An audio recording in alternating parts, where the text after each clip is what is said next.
Et salut à tous les amis, aujourd'hui nous allons parler d'un manga que j'ai absolument adoré. Et vous allez le voir, c'est un manga qui a beaucoup d'ingrédients qui me plaisent énormément. Nous allons parler du manga Re-Teen. Ce manga se situe dans la ville de Sumiyama. Un jour, dans la ville de Sumiyama, personne ne sait pourquoi, un dôme va se créer comme un grand mur en fait, qui va encercler la ville, et tout ce qui est à l'intérieur de la ville, eh bien on ne sait pas ce qui s'y passe, et tous ceux qui sont à l'extérieur ne peuvent pas rentrer dans le dôme. Le dôme, c'est comme un grand mur en fait qui fait une grande protection, et personne ne peut aller à l'intérieur, et évidemment tous ceux qui sont éventuellement vivants à l'intérieur ne peuvent pas en ressortir. 13 ans après l'apparition de ce dôme, eh bien en fait l'avancée technologique va être tellement avancée justement que l'être humain en fait a créé une sorte de vaisseau qui va pouvoir éventuellement rentrer à l'intérieur de ce dôme pour aller voir un peu ce qui s'y passe. Et nous on va suivre le personnage principal qui s'appelle Oro, qui va être justement à l'intérieur de ce vaisseau spatial et qui va pouvoir donc rentrer à l'intérieur de ce dôme.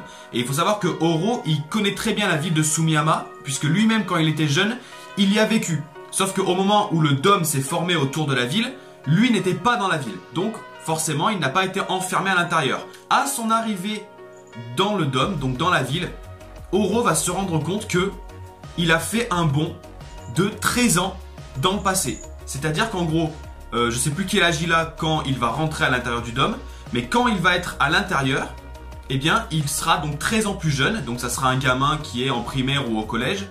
Et voilà, le temps en fait a fait un bond en arrière. Il va arriver, il va croiser certains de ses amis. Ses amis vont faire comme si en gros ces 13 ans ne s'étaient jamais passés. Eux-mêmes sont toujours restés jeunes.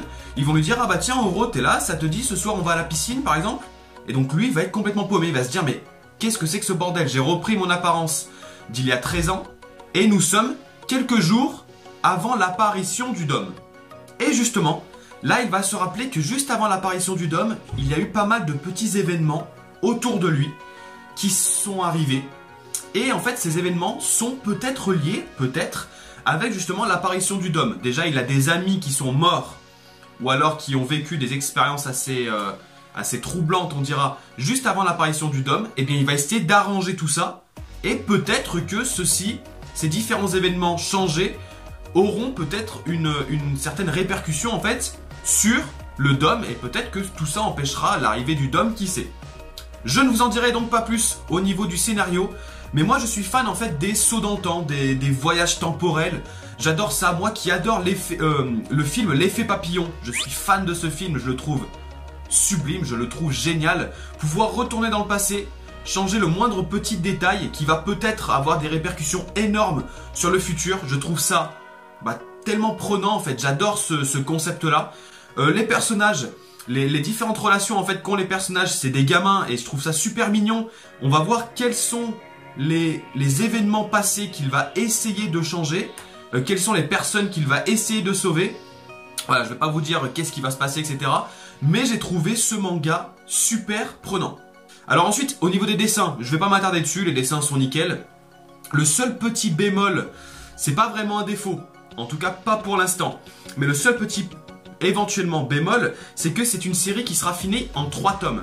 Donc là pareil, je me dis 3 tomes ça peut être bien financièrement, au moins on n'aura pas beaucoup d'argent à dépenser, mais par contre au niveau du scénario et au niveau de l'avancée de l'histoire, ça peut donc aller trop vite et ça peut être vite bâclé peut-être. Donc voilà, je croise les doigts pour que l'effet des 3 tomes seulement ne soit pas un point faible pour le scénario. Donc en gros vous l'aurez compris, ce manga Re-Teen, c'est vraiment un manga à voir. Il n'y aura certainement pas beaucoup de publicité autour de ce manga, donc beaucoup n'auront pas en fait entendu parler de ce manga et n'auront peut-être pas la curiosité d'aller le lire. Moi je vous le dis, ayez la curiosité d'aller lire ce manga parce que franchement, eh bien il est nickel. Donc n'hésitez pas à me dire ce que vous en pensez, n'hésitez pas à me dire également votre avis dans les commentaires. Et surtout dites-moi si vous pensez aller l'acheter, parce que moi je ne peux que vous le recommander. Salut tout le monde!